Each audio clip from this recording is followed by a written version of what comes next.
In the transition between years, or really any time we're initiating a new project of some description, there's always an opportunity to pause for a moment and really recalibrate what's important to us and the greater vision for where we're going.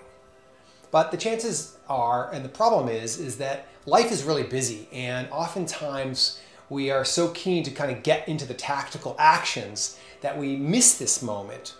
Or if we do want to take a moment and set a purpose and a vision and a mission or objectives or goals, all these sort of words and terms kind of collapse into a big bucket of stuff that we want to do. It can become hard to translate the sort of bigger picture vision into real life action moving forward.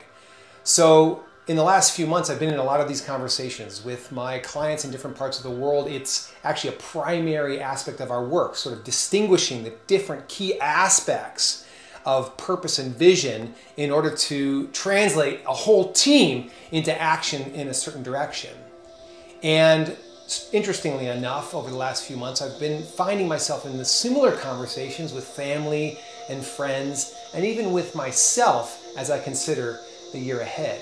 And so I felt compelled to share a simple process that will hopefully help you in whatever path you're on right now, really distinguish the key elements that are going to have whatever shift or change or commitment you're up for this year really stick and ground itself into expansive, empowered action.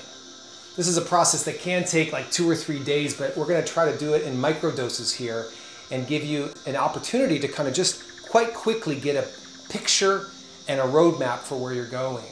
And also to demonstrate to you that a lot of the things that really make the difference to you are actually already really clear. It's just a matter of taking a moment to articulate them for yourself. So let's do it.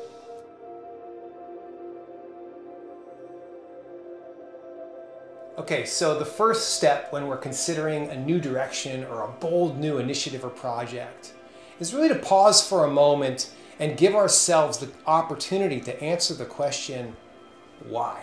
Why am I doing this? What is the deeper reason for feeling so compelled to move in this direction? What is the deeper calling that's really having me really committed to following this path? And to give ourselves the opportunity to really answer that question honestly from the core of our being. And we might not have a great, poetic, articulate answer. We might not have a cool tagline of my purpose is, but oftentimes we can get a sort of end result feeling. When we imagine ourselves in full fruition of this new direction or this path or this big project, what is the end result feeling of this initiative? When I'm as an athlete, when I'm at the top of my game, when I'm a musician, when I'm playing that note, when I'm a business leader and I'm really fulfilling my sense of purpose, what does that feel like?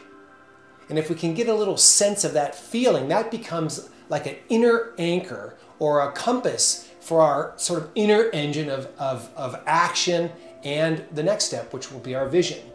But if we don't stop and really give ourselves the opportunity to answer the question, why am I really doing this? Then a lot of the other questions after this will be superficial at best, because we'll be answering them from a conceptual point of view instead of from a deeply anchored point of view of our deeper calling in this direction. So step one, what is my purpose here? In other words, why? Why is this essential? Why is this a part of who I am? What is my deeper calling? When we've answered that question and we've kind of sat in it a little bit, then the natural next step is to go, well, if I know why I'm doing it, I know the reason I'm doing this, what would be the greatest expression of this path in external form? What could it look like? And oftentimes when we think about vision, it's easy to think, well, the vision is this, like I just want to pitch out the most unrealistic, biggest, boldest thing and then just run towards that. In my experience, interestingly enough, with large groups of people and also with individuals, most visions are the most powerful when they kind of rise up from inside as a bit of insight, almost as a whisper. And so when we first imagine what is it that I really want, we might not be able to picture it, but we might be able to say, well, if I was anchored in my purpose and expressing that in the world to the greatest possible outcome, what would that look like? What would that feel like? What's the ultimate outcome? If I take away what am I worthy of, if I take away what am I qualified for, if I take away what's realistic, there's times for these questions, but right now when we're in the visioning, we just want to know what's possible that I feel most compelled towards as a fulfillment of my purpose. And a great sort of indicator if we're entering into the right territory here is if it feels a bit uncomfortable to say it, or if it feels a little bit uncomfortable to even to imagine it, because that indicates that we're actually visioning something that is beyond what we've done previously. We're allowing an impulse to rise up and take us further than what we've done historically, and that's a little edgy.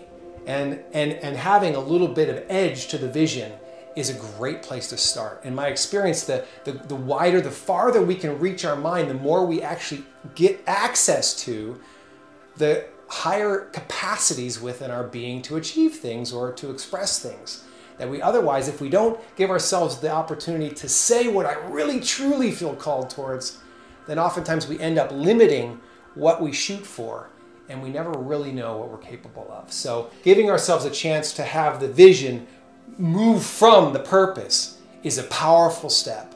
And it gives us these two combinations of why I'm doing this and what is the ultimate possibility. And it leads to our third piece, which is, that's great to see this big what and why, but how are we going to get there? And what are the main big rocks I need to move to start to propel myself in that direction? Because if we're genuine in these first two steps, we might have an expanded moment where we're really like, wow, this is amazing. But our mind is so quick that probably a few moments later, the first thing that we're going to think about or see is all the stuff that's in the space between where I am right now and that big, bold vision that I just had the courage to put out there. And that gap can be pretty uncomfortable to sit in. And so the mission gives us access to start to look at what are the pieces that I'm going to need to navigate in order to start to build a bridge from where I am to where I'm going. And again, part of that is up to us. Part of that's going to be brainstorming and thinking about possible pathways. And part of that's also listening to that deeper part of us that wouldn't have the vision in the first place if we didn't know there was a way to get there. So when we're considering our mission, again, we want to try to keep it a little bit simple, and we want to think maybe one or two or three key areas, like our big rocks. These are things that we can focus on as a greater theme that we know are the things that we need to move in order to start to shrink the space between where we are and where we're going. So we start with the purpose, we let that propel ourselves into the vision, and then we give ourselves an opportunity to say, what are the one or two or three big rocks that I need to start to move, that I need to make my mission this month or this week or this year in order to start to genuinely, authentically move in the direction of the vision.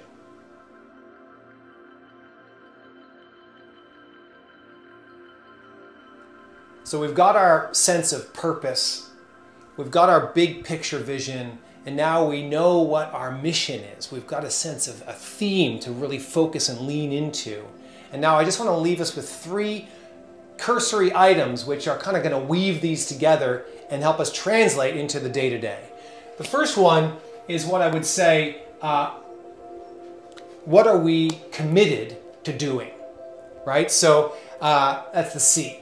So when we have this big picture stuff, we have to start to pin it down into movement, into action. Part of that is connecting with the individuals and people that are going to be part of this vision or part of this dream, and actually taking time to communicate what am I really committed to, and what do I need from you.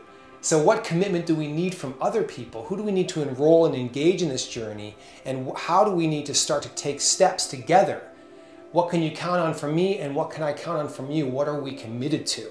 Is the fourth step once we have those bigger pillars. And when we started to have this conversation of understanding how we translate the vision and purpose in action, in theory, into action, we also want to consider not only what we're going to do, but how we're going to be. And that we capture in what we would call our values. So if I get clear about the actions that I'm going to take, I also want to get clear about who am I going to be in the process. I can take actions and bulldoze over people, or I can speak up in a room and interrupt people and not have people feel listened to. Or I can take time to really get clear about, okay, I am committed to a bold vision, but how do I want to do this moment to moment? And how do I want to show up? What are the values? Is it I want to feel a sense of connection. I want to feel a sense of contribution. I want to feel like we're in the flow, or I want to feel inspired. Because when we're tuned into those sort of qualitative elements of our values, this gives us a moment-to-moment compass to say, okay, we are moving on the right path. Our compass is moving forward, but are we doing it in a way that's congruent with who we are as people? Because if moment to moment we're betraying who we are, then we're not going to like where we get to in the end anyway. So purpose, vision, mission, what are we committed to starting today? And who are we committed to being with our values? This all kind of sets the framework and the foundation, and all of these we could dive in deeper. But I want to leave you with one more, and this is the starting place. This is our practice, and it's really the first step, and that is to recognize what is a simple thing.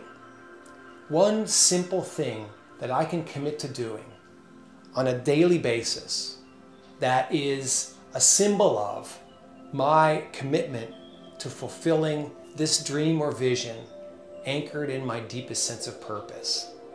And the practice might have a technical aspect. It could have to do with something really directly to do with the work you're doing, or it could be more energetic, something that has to do with setting yourself up to be the most centered leader that you can be on a daily basis.